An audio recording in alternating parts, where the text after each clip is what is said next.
Proud supporters of Africa this week.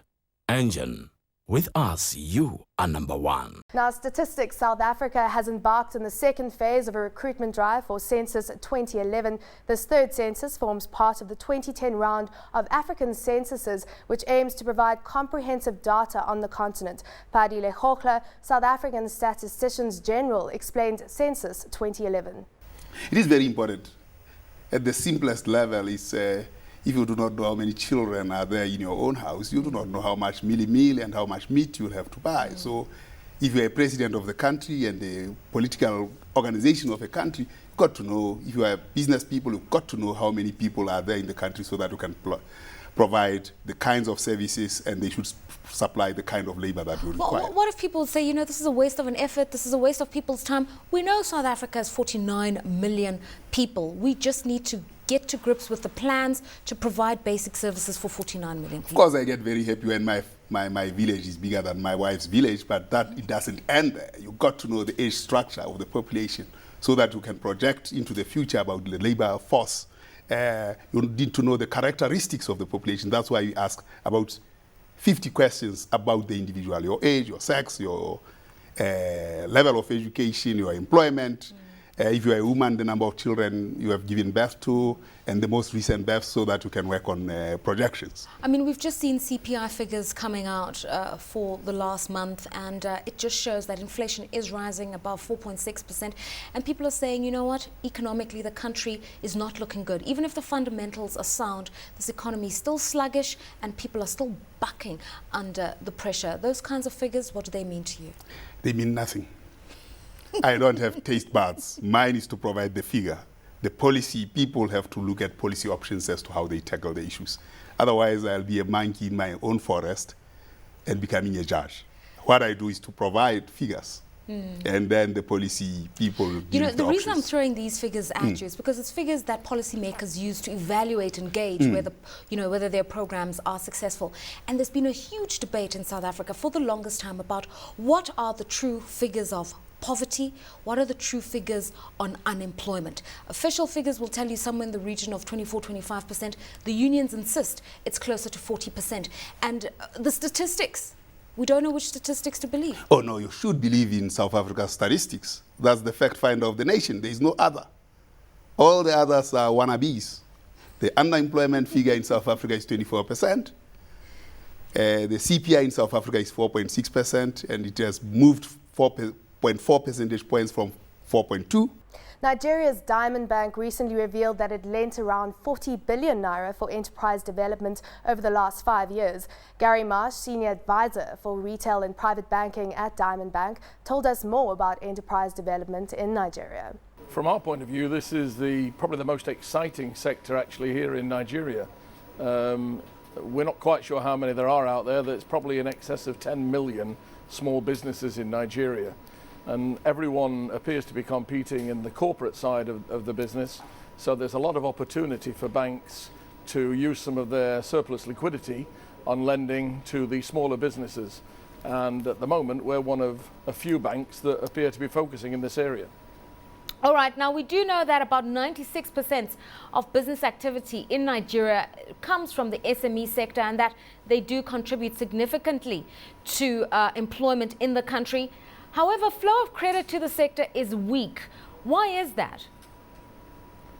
I think this is probably going back to the last 2 years where there has been the crisis in banking in Nigeria, and at one stage most banks actually stopped lending. I think it's starting to change this year. The people that we talk to, investors who talk to other banks, they tell us that the flow of credit is starting again. Indeed, the World Bank came to see me a couple of weeks ago, and they're doing a survey at the moment in Nigeria, and they're finding that there is increased credit, but maybe not at the bottom end of the MSME pyramid. You mentioned 96%, there's probably 80% of that 96% are micro, small businesses. And that's actually the area that we focus on because that's where we see most potential. And we also think it's the area that will have most impact on the economy here. Let's talk about the mindset in banking in Nigeria, because most banks, although reluctant to lend post the Nigerian credit crisis. Where they do lend, it tends to be in the niche area of corporate banking, not really in retail banking. What's needed to change that? We started looking at retail banking just over 3 years ago. In fact, I was brought here specifically to do that as a retail banking expert. And I think originally it came from the fact that there were good margins, good profitability available from very large corporates, particularly in oil and gas. That started to change, and certainly we made our change 3 years ago, where we set out to build propositions, value adding for customers in various segments, including MSME, including the affluent area, but also the mass market. And to put that in perspective, the change in our bank has been 3 years ago, less than 6% of our income would have come from the retail business. The first quarter this year, 34% of our income came from the retail business. What we've started to see is other banks now moving into that retail segment with, properly planned, segmented strategies that should help them to grow that business. Staying in Nigeria, the Central Bank of Nigeria will set aside 75 billion naira to spur agricultural industrialization in the country. Kola Masha, Managing Director of Daria Partners, spoke to us about agricultural industrialization in Nigeria. I think what you're seeing now is the government here in Nigeria taking a really concerted effort to help to solve some of the underlying structural challenges that are inhibiting the growth of the sector, and will really position Nigeria to be that leading export-oriented agricultural economy in the near future. Let's talk about the challenges that face farming in Nigeria in general. Mechanized farming would be essentially what re-industrialization means, and yet we know that 79% of Nigerian farmers, particularly in rural areas, face huge infrastructure constraints. That's within the broader context of power outages and roads being weakly paved and that kind of thing in Nigeria. Now, I think definitely Nigeria does face some certain infrastructure challenges. However, I think one thing to really recognize is the fact that there are multiple models of industrialization. And if you look at key economies such as Thailand, Brazil, so on and so forth, that have been able to achieve incredible growth in the sector while still maintaining a high component of their population still engaged in agriculture. Look at Thailand today. Over 40% of its population is still engaged in agriculture. It's a major agricultural exporter, exporting over 30 million metric tons of agricultural produce, almost $40 billion worth of production. And their approach to agricultural industrialization has recognized that, since you have such a large component of your workforce engaged in agriculture in Nigeria, it's anywhere from 55 to 65% of the population. Industrialization is a process that has to be done carefully, recognizing that you still can engage your workforce and create growth simultaneously. Kola, let's talk about credit schemes for farmers. In countries like Malawi and Ethiopia, we've seen successful implementation of farm subsidies, particularly key inputs like fertilizer. Nigeria's dabbled with the idea of subsidies, but apparently it hasn't worked well. Why is that? Well, Nigeria's primary agricultural subsidy has typically been a fertilizer input subsidy. Now, the traditional method of utilizing this subsidy has been a direct process where the government actually purchases from fertilizer manufacturers or importers and then distributes.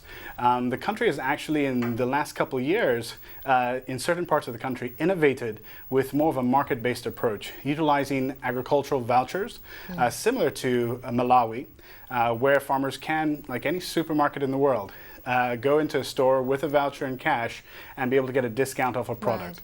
These methods have worked, and it's demonstrated the country's willingness to adapt and grow. Right.